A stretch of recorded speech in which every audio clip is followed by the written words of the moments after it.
Stranded. All right, that story was produced by Ben Kirui. Now, the government has termed the ongoing strike by Kenya Airways pilots an economic sabotage and testing President William Ruto's administration barely 53 days into his tenure. Roads and Transport Cabinet Secretary Kipchumba Murkomen, while acknowledging the pilots' grievances, said their strike was unwarranted and they ought to have considered the country's economic state, with more than 10,000 passengers stranded after local and international Kenya Airways flights were cancelled. The airline's management has given the striking pilots up to 10:30 a.m. to return to work or face disciplinary action. But as Francis Gachuri reports, the pilots have stood their ground, insisting on genuine negotiations before they return to the cockpit. Planes that are ordinarily airborne, thousands of feet above the sea level, were from last evening grounded at Jomo Kenyatta International Airport, as well as Kisumu and Mombasa airports. The strike by 388 Kenya Airways pilots, paralyzing operations of the national carrier.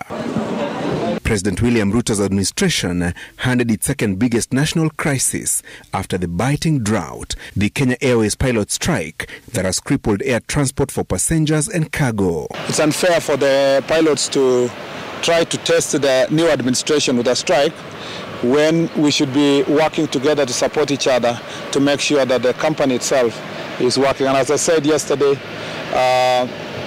the pilots are throwing away the baby with the bathwater. They have concerns, legitimate as they may be. They are also sabotaging their very institutions and the very company they want them to assist them. So that's the message I have. The purpose of this industrial action is not to test the new government, seeing that they have just taken office. There are painstaking issues that have been on the table far too long, and Kalpa family believes that the time is right to have them resolved once and for all.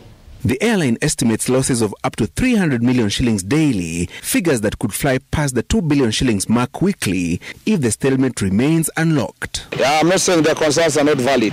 I am saying the action they have taken is drastic and unwarranted, and it's akin to economic sabotage. They must think about their country. What they are doing now, by undertaking this unlawful act, is not only spitting in the faces of taxpayers who have sacrificed, who themselves went through this COVID experience. They are also sabotaging the economy and their own country. And I believe this is extremely unfair to the taxpayer, to the company, and even to themselves. Who is the one who is responsible for this economic sabotage? It's not the pilots.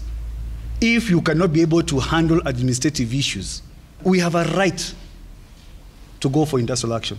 The people who are behind the economic sabotage is management. The KQ top management issuing a 24-hour ultimatum to striking pilots to return to the cockpit or face unspecified disciplinary action, the deadline lapsing at 10:30 a.m. Sunday.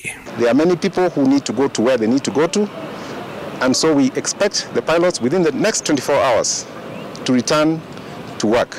And 24 hours means 10:30 by 10:30 tomorrow, after which we will have to take the necessary action that will help us address the crisis that we have. Let me ask.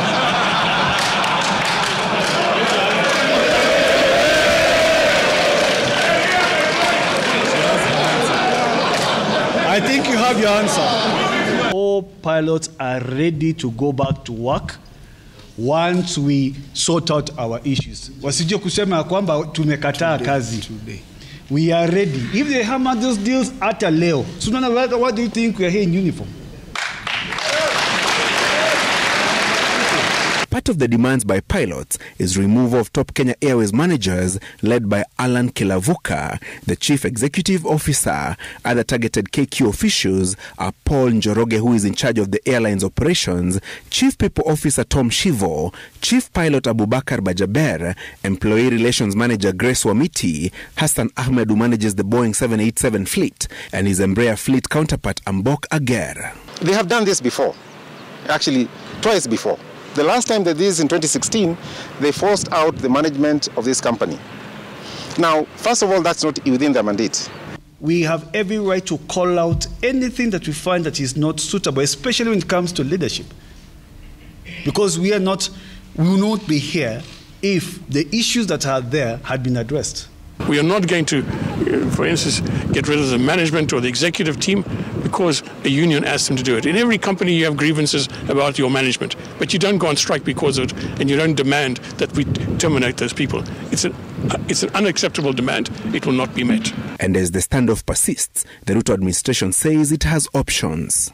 But make no mistake, we have a plan on how to deal with Kenya Airways issues going forward. The president flies out to Egypt on Sunday to attend the 27th United Nations Climate Change Conference, COP27. Francis Gachuri, Citizen TV. And Kenya Airways faces yet another